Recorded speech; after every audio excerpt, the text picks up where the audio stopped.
Pour tout le monde, aujourd'hui nous allons résumer l'épisode 56 partie 2 de Mara une femme unique. N'oubliez pas de vous abonner et d'activer la cloche de notification pour ne rien rater. Merci. Rui raconte à Tomé qu'il a appris qu'une enquête sera ouverte, et la décision n'est pas encore définitive. Tomé lui dit qu'en voyant la tête de Mara, la décision paraissait définitive. Il lui dit encore que Luis Miguel n'a rien fait pour l'en empêcher, et pourtant son père est propriétaire de l'hôpital.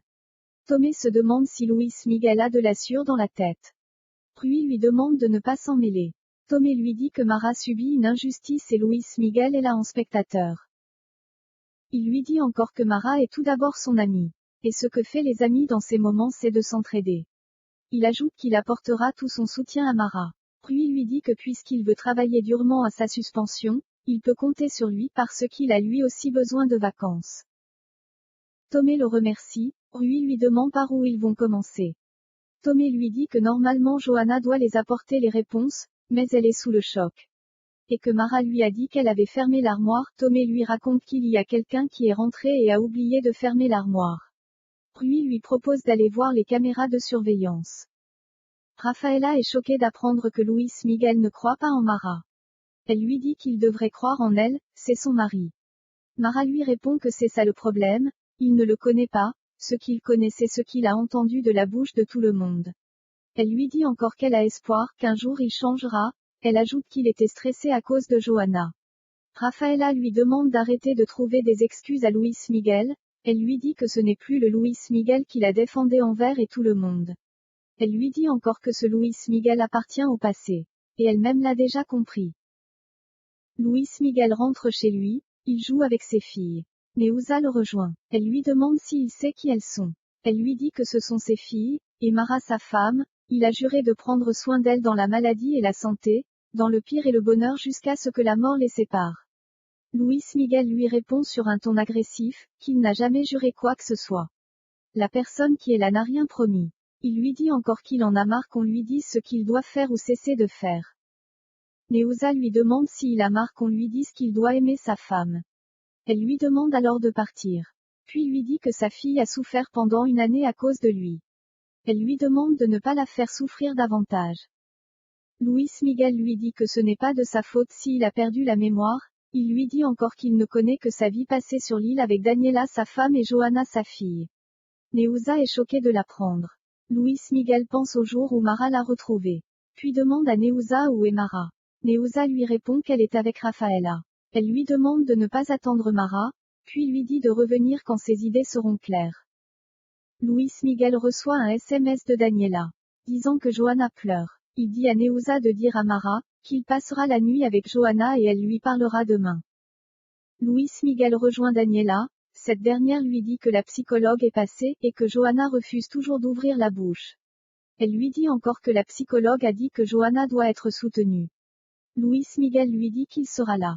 Daniela lui demande s'il a pu parler à Mara, il lui répond non, puis lui dit qu'elle est allée dîner dehors. Daniela lui dit que Mara n'est même pas inquiète de ce qui est arrivé. Luis Miguel quitte la conversation. Il rejoint Johanna, et pense à leur vie sur l'île. Mara rentre chez elle, Neuza lui informe que Luis Miguel voulait lui parler, mais il est parti rejoindre Daniela à cause de Johanna. Elle lui dit encore qu'il rentrera juste demain. Mara lui dit que Luis Miguel a son numéro, il pouvait bien l'appeler. Elle lui dit encore qu'elle sait que Luis Miguel la fuit, il a conscience de son injustice. Elle dit à Neuza qu'elle va se coucher peut-être qu'en se réveillant, elle réalisera que ce n'était qu'un cauchemar ou pire. Rafaela demande à Leandro comment Luis Miguel a pu accuser Mara. Ce dernier lui dit qu'il a juste eu peur pour Johanna. Rafaela lui demande depuis quand il s'inquiète pour les enfants. Leandro lui demande à son tour, si elle l'en veut toujours pour ce qui s'est passé avec Marco. Rafaela lui dit qu'elle n'a jamais voulu avoir un enfant, parce que pour elle les enfants sont synonymes de maux de tête. Mais elle a appris à en avoir quand il le lui a demandé. Elle lui dit encore qu'elle a réalisé qu'un enfant c'est plus que changer les couches et donner les biberons.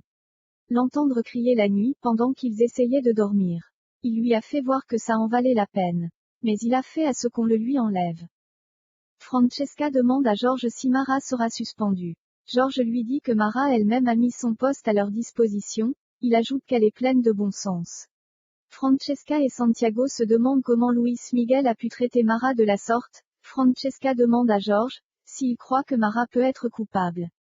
Il lui répond qu'il en doute. Léonore leur dit que peut-être que Luis Miguel a complètement changé. Elle ajoute qu'elle a entendu dire que dans d'autres cas la personne devient très violente. Santiago part de la table en disant qu'elle ne supporte plus Léonore. Il se rend dans la cuisine, il le fait savoir à Kizua et Irina. Il leur dit que Léonore donne son avis sur tout. Ces derniers lui disent qu'elles se comprennent avec Francesca, elles ont toutes les deux été violées. Et elles sont tout le temps collées. Santiago demande à Kizua où est sa place. Il lui dit qu'il est son mari. Santiago reçoit un appel de Bino, ce dernier lui informe que Jean a été enlevé. L'inspecteur regarde la carte, puis demande à Norberto s'il a une idée de la personne qui a pu enlever Jean. Norberto lui parle de Mina, qui est au Brésil. Arsenio lui dit qu'ils ont trouvé le téléphone avec l'image du roi de pique. L'inspecteur leur demande pourquoi voudront-ils enlever Jean. Arsenio lui raconte que Jean avait travaillé avec la police portugaise pour démanteler l'organisation. Norberto leur dit que c'est une vendetta. Arsenio se demande pourquoi attendre un an. Luena lui répond que peu importe les années, celui qui trahit l'organisation le paye avec sa vie. Leila les écoute. Elle part pleurer dans sa chambre, puis pense à Jean. L'inspecteur Camacho demande à Pilar pourquoi elles y étaient toutes seules. Pilar lui répond oui, puis lui dit qu'il a eu l'audace de l'accuser de l'enlèvement de son fils et tatouer le roi de pique sur son dos. Elle ajoute qu'elle est les tatouages. L'inspecteur Camacho lui dit que ce sont ces audaces qui payent ses factures. Il leur demande si leur travail assidu d'enquêtrice leur a apporté quelque chose. Pilar lui répond qu'elles ont les ravisseurs. L'inspecteur leur demande si elles les ont cachés sous le lit. Pilar lui donne l'adresse des ravisseurs. L'inspecteur envoie ses hommes. Ces derniers lui disent au téléphone qu'il y a toujours la camionnette. L'inspecteur leur demande de rentrer. Les policiers rentrent, ils trouvent un couple de vieux dans la maison. L'inspecteur le dit à Pilar, puis lui demande d'arrêter de les prendre pour des idiots. Pilar lui dit qu'elles ont vu un homme grand barbu et une jeune femme. L'inspecteur lui demande si l'organisation d'Antonio Lucena est tombée si bas pour embaucher les personnes du troisième âge. Pilar lui demande de lui croire. L'inspecteur lui dit qu'elle fait tout ça pour essayer d'éviter de donner des explications, pour avoir gardé Luis Miguel pendant une année avec elle et l'avoir tatoué. L'inspecteur lui dit que normalement, elle devrait être arrêtée. Puis soudain son téléphone sonne. Pilar dit à Julieta qu'elle va s'échapper. Julieta prend un objet puis lui dit qu'elle frappera l'inspecteur avec. L'inspecteur Camacho dit à Pilar qu'il a reçu l'appel de l'Angola de l'inspecteur Vincente. Pilar lui demande si elle sera extradée, puis lui dit qu'elle ne retournera pas dans cette prison. Elle ajoute qu'elle se tuera. L'inspecteur lui dit qu'elle ne se tuera pas, puis l'informe que Jean a disparu hier. Apparemment l'organisation est derrière ça. Pilar lui demande si c'est le roi de pique. Il lui dit qu'on dirait que tout lui touche. L'inspecteur demande à Enrique s'il a les nouvelles de sa mère. Ce dernier lui répond non, puis lui dit que sincèrement, il la préfère morte. L'inspecteur dit à George et Enrique que tout indique que Mina et l'organisation qu'elle dirige sont bien vivantes. L'enlèvement de Luis Miguel, disparition de Jean et le tatouage dans le dos.